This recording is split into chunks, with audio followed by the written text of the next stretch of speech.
রাত্র হয়েছে আর এই যে আমার রান্নাবান্নার স্টার্ট করে দিলাম। তো হ্যালো এভরিওয়ান, কেমন আছো? আশা করি সবাই ভালো আছো। আমি দীপিকা আমার আরেকটা ছোট্ট মিনি ব্লগে তোমাদেরকে ওয়েলকাম জানাচ্ছি। তো একটু গরমের মধ্যে বারবার রান্না করতে ইচ্ছা করে নিয়ে খালি একমাত্র রান্না করি কেন কত ওই সকালবেলা একবার রান্না করে দিই, ওইগুলাই দুপুরবেলা খায় আমার হাজব্যান্ড। আবার সারাদিন কাজ করার পরে রাতে আসে, তো রাতে একটু ভালো কিছু না বানাইলে ভালো লাগে না, আমার নিজেরও ভালো লাগে না। যতই কষ্ট হোক একটু বানাই দিয়ে গরম গরম একটু বানাই দিলে তো খেতে ভালো পায়।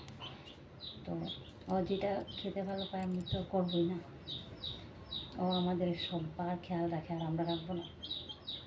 চলো এই স্টার্ট করে দিলাম। আজকে ওই যে ডালের বড়া করে আলু দিয়ে তরকারি করবো, তো সেইটাই তোমাদের সাথে শেয়ার করা। চলো আমার ভিডিওতে লগে থাকো তোমরা। আমার এরকম হয়েছে জানো, গরমের মধ্যে আমার কিচ্ছু দিয়ে ভাত খেতে ইচ্ছা করে না, এত গরম লাগে। মানে একদম মানে ভাতেই খেতে ইচ্ছা করে না গরমের মধ্যে জানো। তো আজকে আমি ডালের বড়াটা করবো, ডিম মানে দিব, ডিম দিলে না বড়াগুলো একটু সফট জানো। একটা কাণ্ড হয়ে গেছে, খারাপ লাগা। আজকে ওই যে কালকে দেখাইছিলাম না তোমার যে 4টা মুরগি বাচ্চা আসলো, তো আজকে আমরা ঘরের ভিতরে কাজ করতেছি, আমরা বাইরে দেখি নাই দেখে এরকম কান্নাটা হয়েছে। বিলাই একটা আইসা কখন জানি একটা মুরগি বাচ্চা নিয়ে গেছে জানো, এত খারাপ লাগতেছে। আমরা জানি না, ছেলের স্কুল থেকে আইসে যখন করছি খুব রাগ করছে, এত কষ্ট পাইছে, ও কষ্ট পাইছে, আমারও খুব খারাপ লাগছে। এখন দেখো এই যে 3টা আছে, তো ঝটপট করে রান্নাটা করে নিই। আর একটু গরমের মধ্যে ভালো লাগে না রান্না করে আমার থাকতে, তো তাড়াতাড়ি করে এদিকে রান্নাটা বসিয়ে দিয়েছি আমি জলদি। ছেলেও টিউশন গেছে, ওইখান থেকে আসার পরে খাবে ভাত।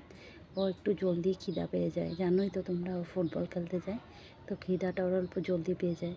তার জন্য আমি ভাবলাম কি বানাইতে লাগবো যদি একটু জলদি বসিয়ে দিই। তো তো গরমের মধ্যে ভালোও লাগছে না, আমার অবস্থাটা দেখো পুরা ঘেমে শেষ। তখন আপনি এত গরম লাগে আমার বলতে পারি, আর রাতে ঠান্ডা লাগে।